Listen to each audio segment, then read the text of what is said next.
Lagi benerin kamera. Kira-kira di mana posisinya yang bagus?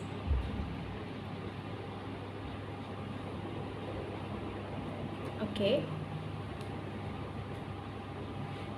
Hai semuanya, kali ini aku akan kasih pendapat aku. Dan aku adalah seorang wanita, dan aku seorang istri, dan aku juga seorang ibu dari satu orang putri. Dan aku kali ini akan kasih pendapat aku tentang bagaimana seorang wanita bisa bertahan dalam berbagai banyak kesulitan dalam rumah tangga. Terima kasih semuanya yang udah klik channel aku lagi dan mulai nonton video aku lagi. Aku kali ini akan kasih pendapat aku bagaimana seorang istri bisa menjadi seorang istri yang kuat dan seorang ibu walaupun berbagai banyak cobaan dan rintangan dalam rumah tangga. Dan tentu pastinya setiap rumah tangga itu pasti ada cobaan dan kerikil-kerikil kecil. Dan hanya satu hal, kebanyakan dari wanita atau seorang istri tidak bisa mempertahankan lagi hubungan rumah tangganya. Dan hanya satu hal inilah yang sangat berbahaya dalam suatu hubungan. Dan satu hal ini itu bukan hanya terjadi dalam rumah tangga biasanya, tapi terjadi dalam suatu hubungan antara laki-laki dan perempuan, dan banyak juga terjadi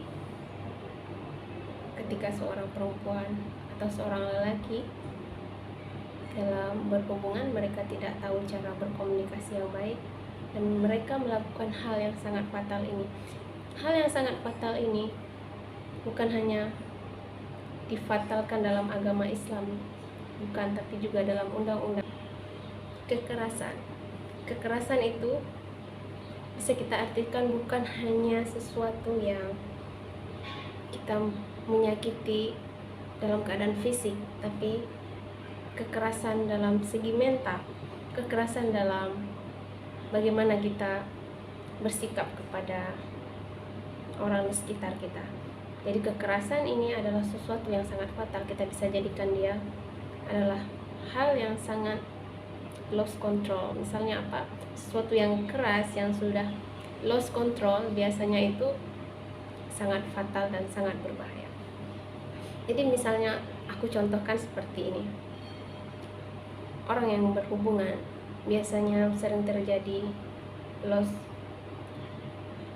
pemahaman, yang bisa kita katakan dengan bagaimana mereka ingin mengekspresikan perasaan mereka tapi kita salah dalam mengekspresikannya. Itu biasanya terjadi benturan dari orang yang kita ingin ekspresikan. Jadi mereka bisa salah paham dan mereka jadinya lost. Yang intinya itu mereka dalam hal ini ketika mereka memahami yang apa yang mereka tangkap gitu, dan itu sebenarnya tidak sesuai yang seperti apa yang diinginkan. Di sinilah terjadi kesalahpahaman, dan kebanyakan dari orang yang lost control, orang yang tidak bisa memanage pemikiran mereka, orang yang tidak bisa bersabar bagaimana cara memahami kalimat demi kalimat atau apa yang seharusnya inti yang harusnya dipahami dari orang yang ingin mengekspresikan apa yang mereka ingin sampaikan. Disitulah hal yang paling fatal. Dan misalnya terjadi dalam suatu rumah tangga, katakanlah seorang istri mungkin dia salah dalam memahami sikap suaminya, yang mungkin suaminya juga tidak tahu bagaimana cara berkata yang baik, bagaimana untuk mengungkapkan apa yang dia rasakan dengan baik. Dan disinilah problem itu akan terjadi, disinilah masalah itu akan mulai. Dan bagaimana hal apa saja yang harus kita lakukan ketika kita memahami bahwa masalah ini tuh datang dari hal yang kecil dulu, karena kita ingin memanage hal yang kecil itu tidak harus menjadi besar. Yang pertama kali, kalau misalnya ini terjadi dalam rumah tangga, katakanlah kita sudah mendapatkan sinyal yang tidak sesuai apa yang kita harapkan, maka yang pertama kita harus sering mendengar, kita harus sedikit berbicara, kita harus lebih banyak mendengar. Kenapa saya bilang seperti itu? Karena saat kita mendengar, maka otomatis otak kita akan menyerap apa yang ingin dia katakan. Tapi ketika seseorang itu, di sini salahnya, ketika kita mendengar orang itu berbicara dan mungkin dengan intonasi yang keras, dan dia mungkin melakukan kekerasan, katakanlah mungkin dari kalimat dia itu dia bisa menyakiti perasaan kita, atau ada sebagian orang dia sampai memukul atau melakukan kekerasan lainnya. Bisa jadi bukan hanya memukul kita, dia bisa aja melempar barang, melakukan hal-hal kekerasan di sekitar dia. Itu bisa menjadi orang yang tadinya ingin diam, yang tadinya ingin mendengar apa yang seharusnya dia sampaikan, pikiran dia juga lost. Karena apa? Dia sudah melihat ini sesuatu yang berbahaya. Jadi tentu dia akan, naluri dia itu pasti akan merasa dia akan melindungi diri dia. Dengan cara seperti apa? Menghindar. Bagi orang yang tidak ingin memperpanjang pertengkaran, tidak ingin membuat suatu hubungan ini menjadi masalah nantinya, dia pasti akan pergi meninggalkan. Dan di sini biasanya satu pilihan mereka bisa pergi ke tempat yang lain, dan mereka bisa pergi mencari nasihat dari orang yang sepatutnya bisa memberikan nasihat kepada mereka. Dan biasanya jika misalnya ini terjadi dalam rumah tangga, katakanlah seorang wanita itu ingin pergi dari rumah, dia ingin mencari perlindungan, dan tentu itu hak dia. Karena apa? Dia sudah melihat keadaan itu sudah sangat berbahaya, itu bisa menyakiti diri dia. Itu menurut pendapat saya. Karena dalam rumah tangga, istri jika sudah mendapatkan sinyal atau rambu-rambu berbahaya untuk diri dia atau untuk anak dia, atau hal yang bikin buat dia nanti mungkin makin bertambah sakitnya, lebih baik dia menghindar. Dan pada saat kita menghindar seperti itu, apa yang harus kita lakukan? Kita mencari tempat untuk kita bisa memanage pikiran kita bisa bercerita kepada orang tua kita bisa berbicara kepada orang yang sesuai, yang bisa menerima pendapat kita itu, yang bisa memberikan kita nasihat. Saat kita sudah di situasi yang aman dan pikiran kita pun sudah termanage dengan baik, maka di situ kita bisa berbicara dengan batas-batas yang kita perlukan. Jadi ketika orang sudah terlalu banyak bicara, biasanya mereka berbicara sudah melebihi batas kapasitas mereka.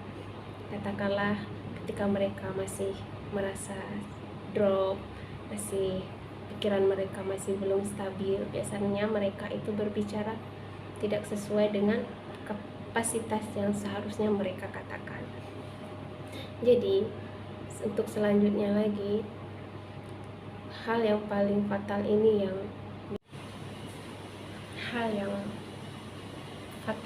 yang biasanya wanita itu jarang untuk bisa bertahan dalam suatu hubungan. Saya contohkan tadi itu dalam suatu rumah tangga, tapi ini bisa terjadi juga di luar dalam hubungan rumah tangga. Bisa jadi suatu hubungan laki-laki dan perempuan, atau siapapun itu. Saya katakan ini itu gender. Ketika seseorang lost control, itu penyebabnya itu yang saya katakan tadi itu, ketika hal-hal yang sudah membahayakan diri mereka dan mereka harus menghindar, mereka harus meninggalkan situasi itu. Dan yang setahu saya, yang saya pelajari selama ini, dalam Islam pun jika suatu hubungan dalam rumah tangga jika sudah membahayakan, itu sudah harus meninggalkan. Karena dalam ayat Al-Quran juga yang saya ingat, ketika sudah membahayakan maka tinggalkan secara baik, jangan jadikan sesuatu masalah itu menjadi saking parah dan nantinya akan menjadi timbul hal-hal yang tidak diinginkan.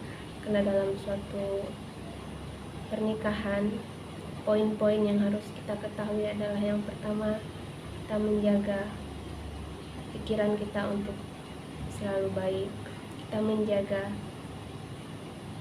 jiwa kita untuk menjadi bersih, kita menjaga keturunan kita untuk menjadi teratur, yaitu teratur dalam segi kita tahu siapa ayahnya, dari keturunan apa. Dan dalam Islam yang paling penting itu adalah bagaimana menjaga jiwa. Itu sangat penting. Jiwa di sini itu bukan hanya dalam arti nyawa, tapi kalian pernah nggak sih lihat orang yang udah terlalu depresi? Mereka itu kayak mereka hidup tapi jiwa mereka itu tidak. Kalian bisa lihat apa-apapun yang mereka lakukan